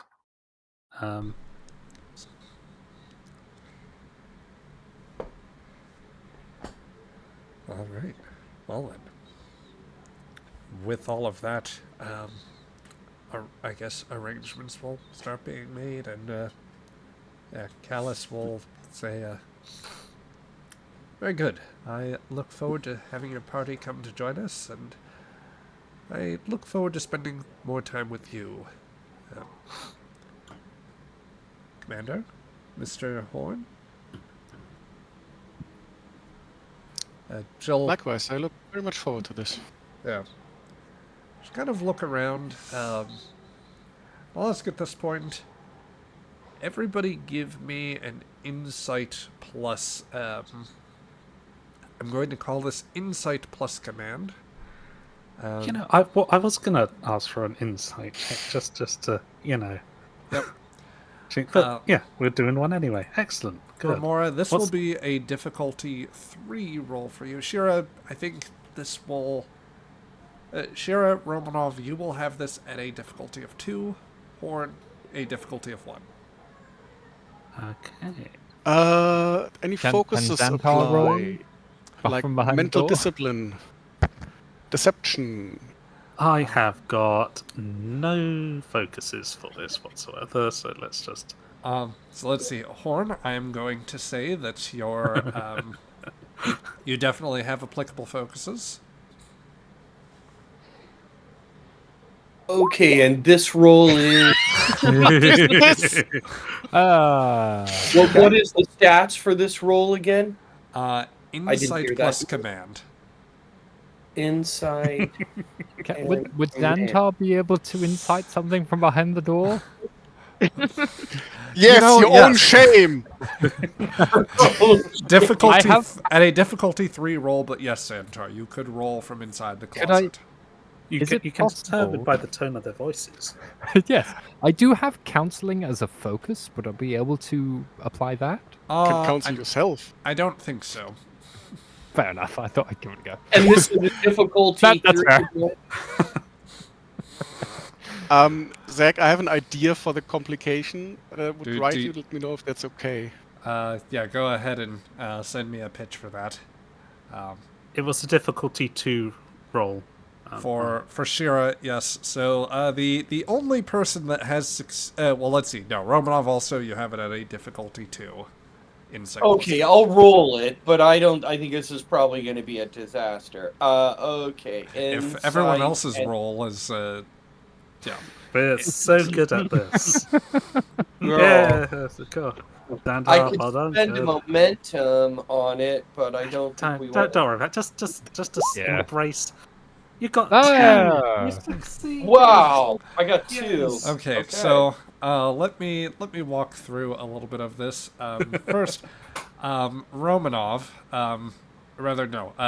Remora. That's what I was thinking. You have rolled a complication. Would you like to take the narrative complication? Would you prefer to buy it off with momentum or threat? Well, threat would be ignoring the complication and the GM takes threat, or you can buy it off with 2 points of momentum. Well, first, if it's okay, I'd like to activate my backup plans for that failure. Okay, so that's 1 point of momentum that is just floating at the ready in the pool. Technically 2, because Marcus did succeed past his mandatory difficulty. As much as I statistically should buy it off, narrative. Yeah. Okay. Do the narrative. Let's see, Remora, what you seem to be thinking quite well of these people, but I don't know, there's maybe still residual off feelings. So, tell me, what thing would you find troubling about the situation, or what anxiety might tug at him, like just from his own nature here? From the stories, the one thing he's worried about is because this is how it's read. I'm worried about that mistress fruit. So he's picturing a female bundle of grapes. Oh no. What? Oh, dear. Everyone is confused. I can give Yeah. some counseling if that would help. You know, I can definitely help. I think it's more than just counseling's going to be needed. It's full, Yeah. full Your brain's therapy better. now. Yep. I do have some serums that could probably help too. Yep. So, amidst this closing out scene, you're all trying to get by as pleasantly as you can. Maybe some slightly distracted by everything that's going on. Shira a little overloaded by all of the decisions you've had to make to this point, and now managing a first contact, which you have not had quite as much time and training to manage, and you haven't. I done only know about security of first contact. This has just been like, the Which last. has been very badly managed since Santa just managed to walk in half naked. Yep. Every first least cut it out. every first contact situation you've been on board the Aegis has pretty much centered around not convincing them not to shoot at you and not shooting back, and hasn't often gone well. Hey, this and is this one's gone great. They've invited us to dinner, which is like, oh, okay, Yeah, Good. when witches invite people to dinner, this is there's fine. a lot of This is human great. mythology about Look, that. they are not witches. Yep. Witches. Romanov, They're you're magically inclined. Yep, Romanov, you're probably feeling a little bit of. I'd say that to the extent that everything seems to be going well, you're feeling nice, but you do feel something a little disconcerting, and it's something that Marcus feels too. The sense of a slight, very soft but a firm sort of pressure, almost in like, not in your head, but very much like abstractly in your mind, as if brushing over the lightest of surface memories or habits or something of the sort. And the Proxina gets particularly close to you. Callus walks to you, Marcus, and as reflexively as like you're thinking that you're about to raise your hand, she has her hand outstretched to greet you in that same human custom. And as you are able to grasp it and meet it with the sort of firm sort of greeting, practically beaten to the punch on this, we'll say that thought echoes through your mind as part of that complication. Would you like to share what that is? Or would you just like to have Callus react?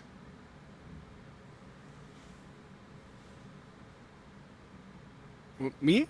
Yes, Yes, I did want to ask if you wanted to keep it above board, or rather, if you wanted to keep it private for now, or No, that's fine. I was just thrown out of the loop by the X-Files music right at we got our hands shaking, which they shouldn't know about, which was like, yeah, sure. Perfect time. Where are the tentacle monsters? Come on, let's get this over with. No, that's the other episode with Cthulhu. Yeah, I kind of I shake their hand. I try to show as little hesitation as possible. That combined with like the feeling I had, I think the smile kind of leaves his eyes a bit, and it turned very calculating when he looks at her. And the main thought is just, I haven't met someone so exciting in a very, very long time. yes. And while the full context is not quite there, Callus kind of holds your stares. She is much, much more curious, or there's something more behind that. But we'll find out more about that next session, I think. Okay. Yeah. We'll go ahead and, I think, cut things off here, if that's okay with everyone. Unless somebody really, unless you guys would like to... The only thing I'm going to mention is Romanoff is familiar about having different things in her mind. So when I sense that brush, I'm focused on it. There's a part of my perception that is I'm not hiding it at all. If there is a psychic presence on the other side, I'm gonna lock it. Meaning I'm gonna be locked on it if it's brushing my brain. We'll cover more of it next week, I think, if There you go. that's okay. Okay. Yeah. But yeah, I think that, if everyone's okay with that, we'll cut the scene here, and just, this will be where we leave things off for the session. So, for those of you joining us in the archive, I hope that you all enjoyed. If you ever want to catch us live, we air this Saturdays at 1 o'clock Eastern Standard Time. That is 6 p.m. Greenwich Mean Time, and I believe 10 a.m. Pacific Time. So the whole spectrum of time zones in between that. But Hopefully you are more punctual than Xantar. Yes. In any case, we'll catch you all later on, and this is where we'll leave off. Have a good rest of your day.